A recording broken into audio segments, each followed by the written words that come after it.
வணக்கம் நண்பர்களே. சிறகடிக்க ஆசை சீரியலில் பார்த்தீங்கன்னா நம்ம விஜயாவுக்கு இவ்வளவு நல்ல மனசா அப்படின்னு நமக்கு தோணுதுங்க.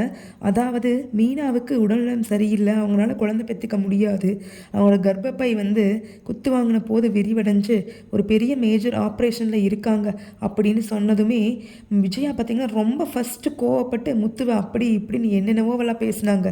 ஆனால் இப்போ பார்த்தீங்கன்னா அக்செப்ட் பண்ணிக்கிட்டு, என்னது மீனாக்கு உடம்பு சரியில்லையா, என்ன அவனால் குழந்தை பெற்றுக்க முடியாதா அப்படின்னு கேட்குறாங்க.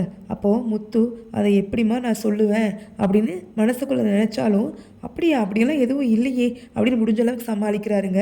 ஆனால் அண்ணாமலை சொல்கிறாரு, இவன் தான் இப்போ ரொம்ப பெரிய மனுஷன் ஆயிட்டானே, இவன்லாம் இப்போ நம்மக்கிட்ட எதுவும் சொல்ல மாட்டான் அப்படின்னு சொல்லும்போது, அப்பாப்பா நீ வேற ஏன்பா பேசாமல் இருப்பா, நீங்களாம் சொன்னால் கவலைப்படுவீங்கன்னு தான்ப்பா நான் சொல்லலை, சொன்னால் புரிஞ்சுக்கோங்கப்பா அப்படின்னு சொல்கிறாங்க.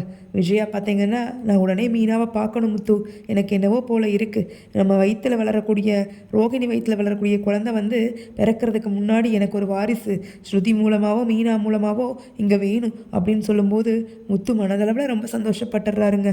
அதாவது என்ன சொல்கிறாருன்னா, என்ன நம்ம அம்மாவுக்கு மேலே கூட இவ்வளோ பாசம் இருக்கா, நம்ம குழந்தை வேணும்னு நினைக்கிறாங்களா, என்னால் நம்பவே முடியலையே அப்படின்னு ஆச்சரியப்படுறாருங்க.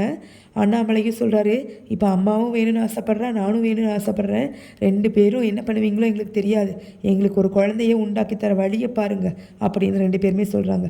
இதில் மனோஜ் பார்த்தீங்கன்னா பைத்தியத்தை கல்யாணம் பண்ண அந்த பைத்தியம் என்ன சொல்லுதுன்னா, ஏய் முத்து, என்ன அப்போ மீனனால் குழந்தை பெற்றுக்க முடியாதா அப்படின்னு ஒரு கொஞ்சம் கூட ஒரு ஈவிரக்கமே இல்லாமல் காமிக்கிறாருங்க. ஆனால் மனோஜ் தாங்க இப்போ ரொம்ப ஹைலைட்டு, அவரோட ஆக்டிங் செம்ம சூப்பருங்க இந்த சீரியலில்.